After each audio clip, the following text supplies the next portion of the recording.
شفنا الأسبوع اللي فات التريلر الخاص لفيلم راديو أكتيف اللي بيتكلم عن حياة العالمة ماري كوري، واللي بسبب اكتشافاتها العلمية خلتها أخذت جائزة نوبل في العلوم مرتين. الفيلم بدأ عرضه من أيام وبتقوم ببطولته روزاموند بايك اللي كلمتنا عن الشخصية الحقيقية وإزاي عانت عشان تقدر تثبت نفسها.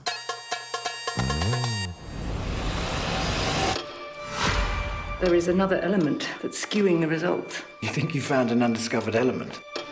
You have fundamentally misunderstood the atom.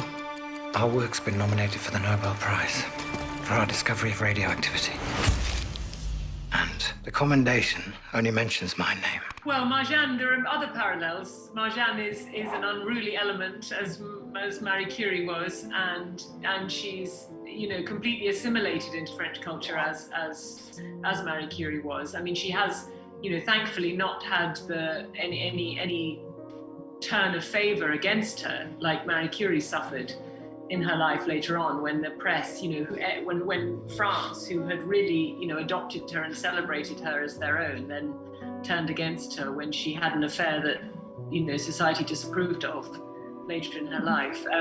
I mean, Marjane is just a brilliant, outspoken, direct person, and I think she 100% inspired my kind of very forthright portrayal of this woman, and I wanted her to be uncompromising and direct and frustratingly obstinate and kind of not palatable always, and without sort of fitting neatly into the box like she was supposed to. And I think Marjane's whole force of personality, that inspired me to proceed with that vision. I'm just the wife, isn't that right? When have I ever treated you like I am the wife of Pierre Curie. I want to protest in the strongest possible terms. It is a distinct lack of respect. They don't like you here. When have other people's opinions ever affected anything I've done? I think the science is a very exciting topic, to be honest. I think I love science. But showing science on cinema is really not sexy. Is because it's a repetitive work.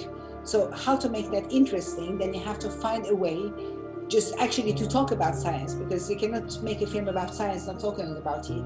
And at the same time, you have to make it interesting and make it be understandable. So yes, it demands lots of work, but it is possible. I read your paper.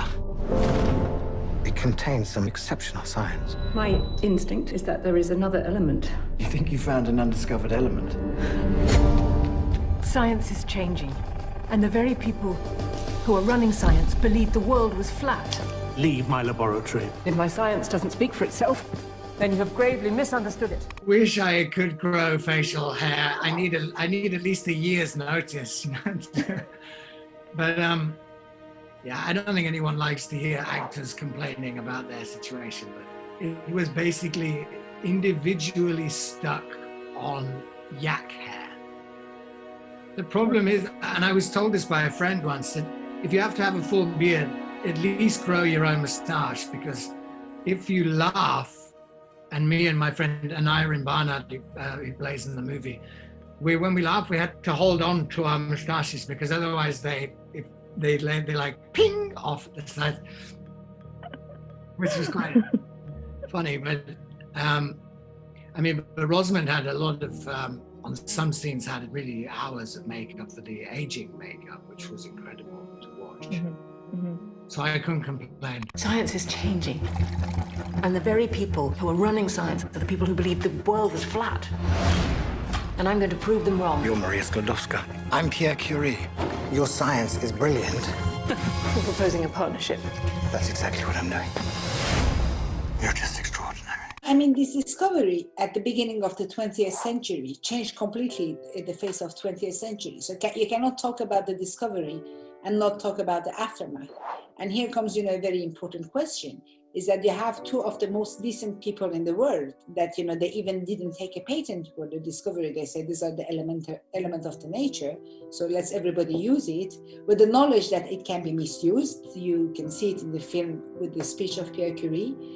And actually they found a cure against the cancer, because the cancer we cure it with the radioactivity, but with the radioactivity we also make the atom bomb. And the real question is that what do we do with the discoveries? It's up to us to decide what we want to do, but the reality is that we also misuse. I'm just the wife, isn't that right? When have I ever treated you like I am the wife of Pierre Curie. I want to protest in the strongest possible terms. It is a distinct lack of respect. They don't like you here. When have other people's opinions ever affected anything I've done? Yeah, I mean, it was an amazing time. There were they were all, if not at the same time as one another, but all of these human advancements were all happening within a period of time with one another. Flight and electricity and telegram but no, I didn't know very much about them. And I think that was one of the reasons why I thought the story was worth telling, because I think people know the name Marie Curie perhaps more in relation to the cancer charity, but less so Pierre, and certainly, the real, the brilliance of their achievements and their remarkable private life, if you know what I mean, the brilliance of their relationship, I suppose. The things that make us weak are the things that make us strong. My science could cure cancer. This is my fight. And I will win it.